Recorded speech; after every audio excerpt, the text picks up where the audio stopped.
Hello everyone at Fennel Grove Book Group. I'd just like to thank you for inviting me to talk about Where Are the Grownups? And I have given talks to lots of groups of people, readers, writers and historians. And I was genuinely touched to read your questions, which show so much empathy and insight into my story. So I'm looking forward to giving you a bit more detail. Where Are the Grownups is my first book, and I describe it as a multi-generational family memoir. It's about me, my mother Sylvia, and the grandmother I didn't know called Rose. And it reflects on the impact of a hidden tragedy within my family that affected us all. And that was Rose's death at the age of 25. So it's a true story about real people and real events in a specific period of past time. And as you know, some parts of it are written as my own lived experience, and other sections rely on historical research and information gleaned from historical documents, archives, and journals. So I'm going to get straight to your questions because they're really interesting. And the first questions are from Jenny. And she says, I was very interested in the details of life of Jewish communities in the East End. How did Ruth research this? How much was direct experience, albeit handed down within the family? So to answer that, I can say that we as a family were not religious, but being Jewish is more than a religion. It's a culture and a shared understanding.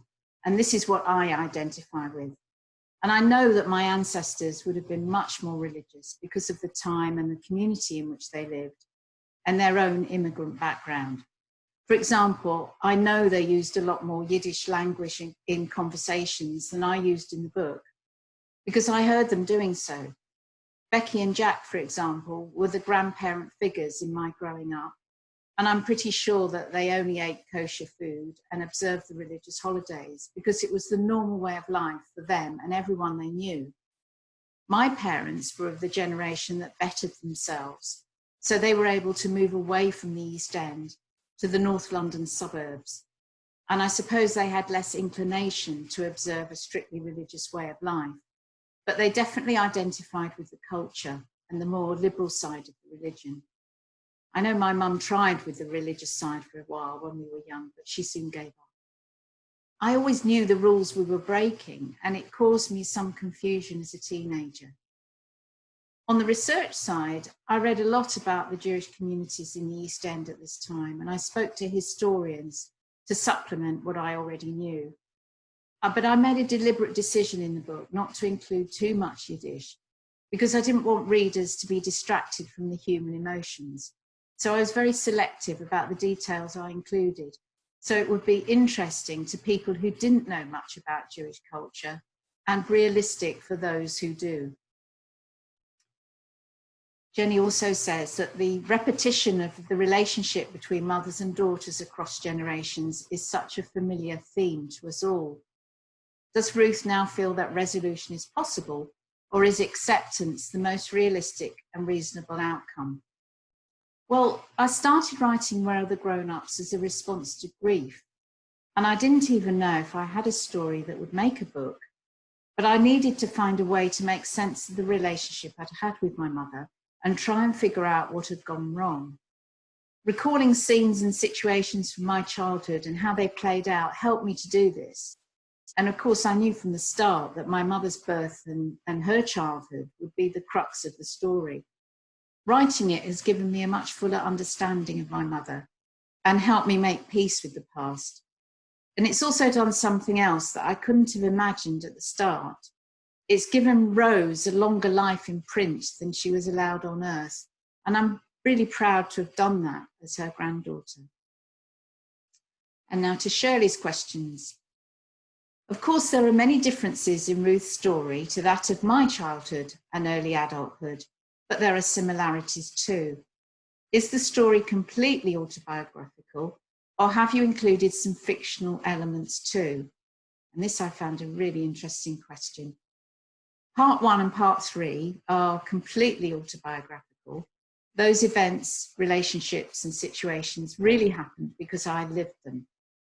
Part 2 is based on evidence and historical documents. Rose's occupation, the marriage, the cause of her death, and the outcome are all true. I wasn't there at those key moments, but knowing the situations, the people, the relationships, and the outcomes, I used my imagination to fill in the gaps, and I can give you an example of what I mean. My mother was told, probably by one of the aunts, that after Rose died, there was a family meeting at the house where everyone decided what to do about the baby. And she was told that her father arrived at the house, holding her in his arms, and lay her down on an old sofa while the adults had a discussion. When I came to recreate this scene in part 2, I had to decide where Boy had come from. And I decided he walked back home from the hospital with his newborn daughter in his arms and Rose's death certificate in his pocket. Now, in reality, he couldn't have walked home because I know that the actual hospital where Rose died was too far away. But I wanted to show how helpless and broken he was at this moment. And having him walking through the streets and dealing with the responses of the community he encountered on the way helped to underline this. Now, Catherine couldn't join us for the Zoom, so she has sent in some questions and comments that I'd like to include, particularly this.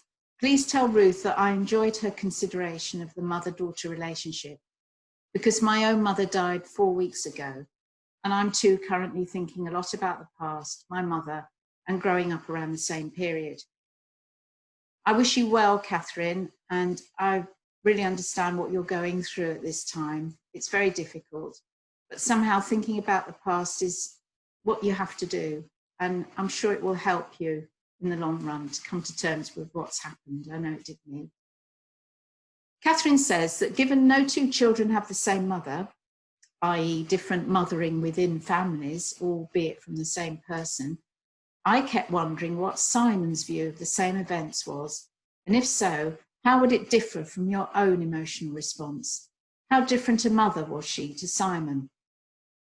Now, this is a really good question. Simon, as you know, is my brother. I made a very deliberate decision not to speak for Simon in the book, not to put words in his mouth, and not to make him a fully developed character, because as Catherine rightly points out, his experience was different from mine, and my mother related to him in a very different way. I was a bit worried about Simon reading the book because I thought he wouldn't agree with my interpretation of events, but I couldn't have been more wrong. He thinks I have it spot on and believes, correctly, that he was the golden boy in our mother's eyes. But I had no idea up to this point that he felt any of this on my behalf. And he is very supportive of the book, so that was a big relief to me. And yes, he had a very different experience. Catherine also wonders whether or not I felt that the extended family relationships and responses were universal, or were they specifically a response from the Jewish culture and community in that time and place? I'm continually surprised by readers who are not Jewish but have East End roots that tell me of similar situations that occurred in their family. A baby being brought up by other family members, the shame of illegitimacy, extended families all living together, unexpected death. I'm inclined to think that there was more fluidity in families to solve particular problems or hide a shameful birth, especially in poor communities like the East End back then. Secrets within families seem to be much more common. Rose was definitely airbrushed out of our family history, and there were several reasons for that. Becky didn't want Sylvia pining for her birth mother, and Boy's second wife certainly didn't want to acknowledge the past. In the book, I call this a conspiracy of silence. And this was brought home to me really very recently. Publishing the book has put me in contact with a couple of relatives that I didn't know I had. And one of them told me that she remembers Boy and Eva attending her wedding. And she showed me photos of them on that occasion. And until she read my book, she had absolutely no idea that Eva was Boy's second wife. So that kind of bears out the truth that Rose was removed from the family history. Which were the easiest sections to write and which needed the most reworking? I can say that the content for part 1 came quickly, and also the structure of the story. I knew I didn't want to tell the story in a straight line. I wanted to create some intrigue. So by the end of part 1, I wanted the reader to wonder what had made Sylvia like she is. And I got very stuck in the middle of part 2 when Sylvia was a teenager. So I left it and I wrote quite a bit of part 3 and went back. I can really say that my lived experience was much quicker to write, but perhaps not easy. I shed quite a lot of tears in the writing, but it certainly did come quicker. Anne's questions and comments. Anne says that I talk about my memory mirror and what a memory it is to be able to evoke the past like you have. The descriptions of incidents are so sharp, and the words you use paint such a vivid picture. I feel as if I can actually see the story unfold. Thank you for that, Anne. Also, a lot of your memories have strong emotions attached to them. How do all those words come into being? Do they just arrive, or do you have to go deep inside to find words to describe the feeling? You talk at one stage of your younger self, not having the words to describe your feelings, and that leading to frustration. That's so interesting. I can try to explain, but to be honest, in the writing, I was surprised myself at how much came back and how vividly. And I think memoir writers have an emotional memory that they call on at such points. I just know that when I was writing those scenes, I was back in that house with the furniture. I could feel the texture of the Draylon settees, look inside the kitchen cupboards, smell the hair lacquer, and feel what I felt when I heard my mother talking to another man on the telephone.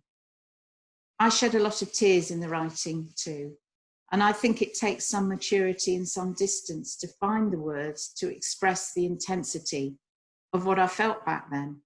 A child doesn't know how to express those feelings and also doesn't dare. So those feelings get pushed down somewhere, but they don't go away. I was taken aback by how near the surface it all was.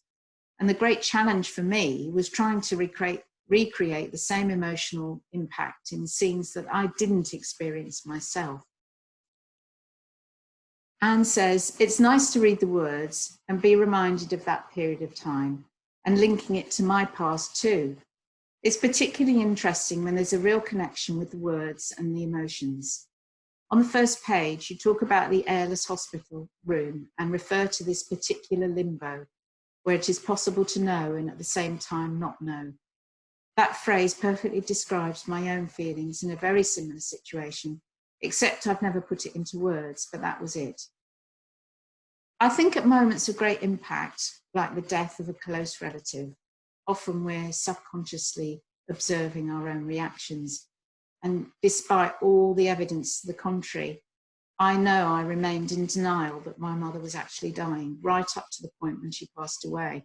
I couldn't seem to take it on board until I absolutely had to, even though it was plain to see. It's how we cope with death and grief, I guess, just one step at a time. Pam says, I've now finished the book, and like us all, it was reminiscent of much of my childhood growing up in southeast London. So many of the products are familiar to me too.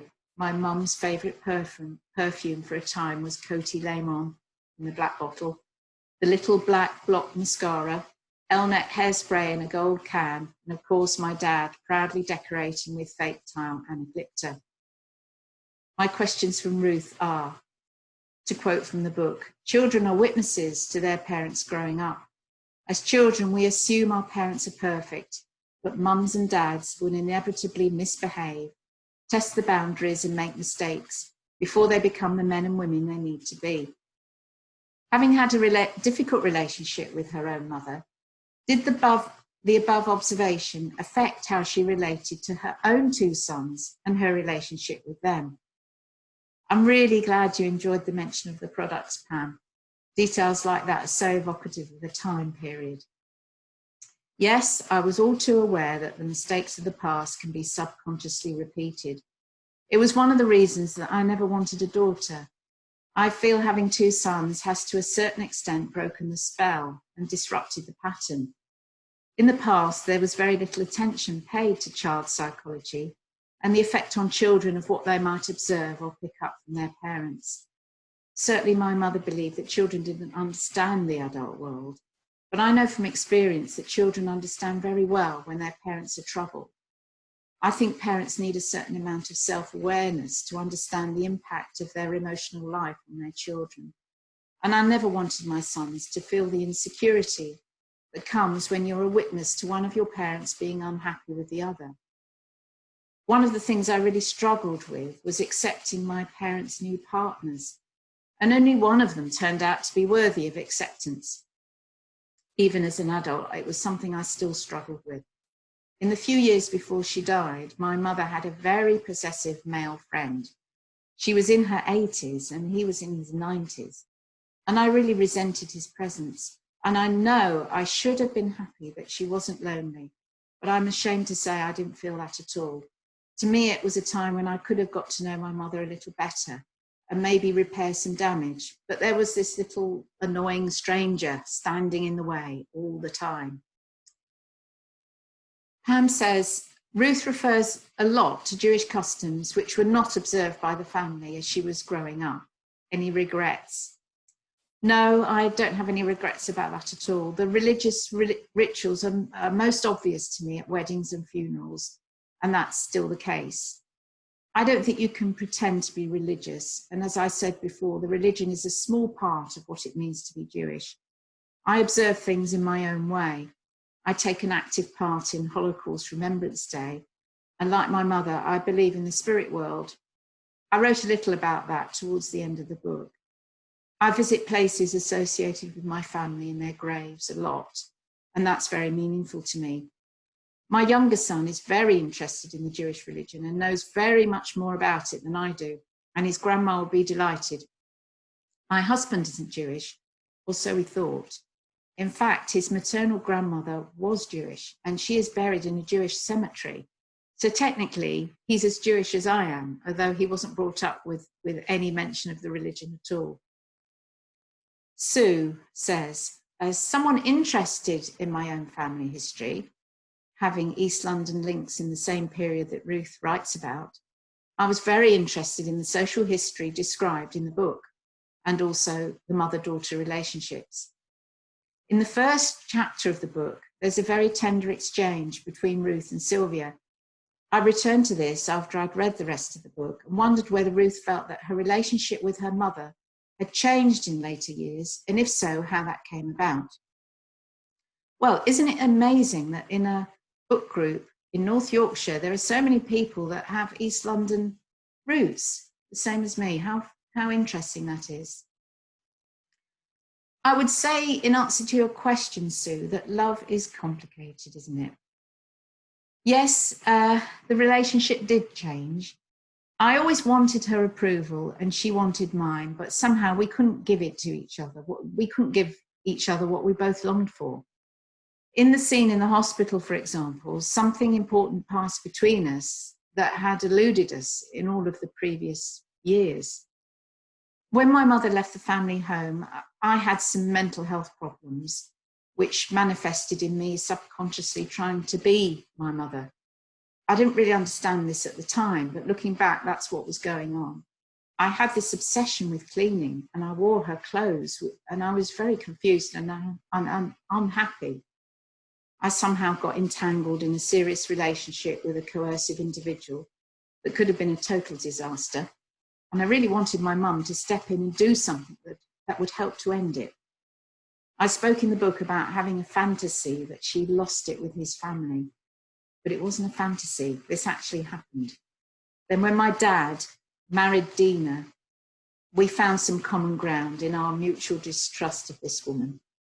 My mum took quite an unhealthy interest in what my dad got up to after they divorced, and I was very willing to supply the information because Dina was just a despicable woman, much like Eva had been to my mother, I suppose. Then, as I said earlier, when my dad died and then David, we could have become a little closer if it hadn't been for another individual coming along. She was very reliant on other people by then, so it suited her to have another partner. I didn't include him in the book because I didn't rate him as being of the slightest significance to the story. Plus, he is still alive, and I wouldn't care for what I would say about him. Sue says, I also wondered at this stage in her life, Sylvia had written just for the record, and how she responded to Ruth, delving further into the family history. Was it easy for Ruth to talk about the past with her mother? Well, Sylvia wrote just for the record about 10 or 15 years before she died. So she was in her 70s. And here it is, just a folder full of some type sheets, quite brief. My brother and I were talking about the timing of this just last week, and we agreed that it was written as a response to a project that I did about my father. I interviewed my father about his life, and I recorded the conversations and put the conversations together in this book, which is not for publication, it's just for circulation within the family. This was a really handy thing to have because there's an account in Where Are the Grownups of how my father met my mother, in his words, which I included in my book.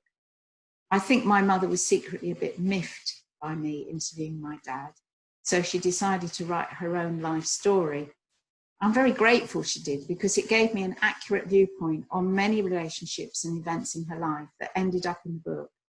And I could also see in her own words what she didn't know and what there was to find out about the circumstances. I remember reading it for the first time, reading her account, just for the record, and her saying to me, well, what do you think? In a way that implied, you think you're the writer and the journalist, but I can do this stuff too. I remember my response, which was heartfelt, and I said I thought it was a complete and utter tragedy that she never knew her mother. I had no inkling at that point that I would one day write a book about it, but the events she described stayed with me for a very long time after that. And after she died, it was the first research document I looked at when I started piecing the story together. I couldn't talk to my mum about our past, but after I finished the book, I really wished I could have told her what I'd found out about Rose. I couldn't have written the book in the way that I did while she was alive, though. Now, people sometimes ask me what I think my mother would have thought of the book. So I'm going to end on a lighter note. Now you all know a little about my mother. Two things would have annoyed her intensely. Firstly, I reveal her true age. She always took 5 years off her age, and she left instructions in her will that her headstone was to say she was born in 1935. We obeyed her wishes, but I know she was born in 1930, and I've revealed that. Secondly, she would have preferred a much more glamorous front cover. On the front is a photograph of her as a small child that I found after she died, along with the wedding photo of her parents on the back cover. She would have had something to say about that. Well, this has been a fantastic opportunity to talk to you all, and I hope you've enjoyed hearing a little bit more about Where Are the Grownups. It's been lovely for me as the author to share some of the details with you. Thank you for listening. Bye for now.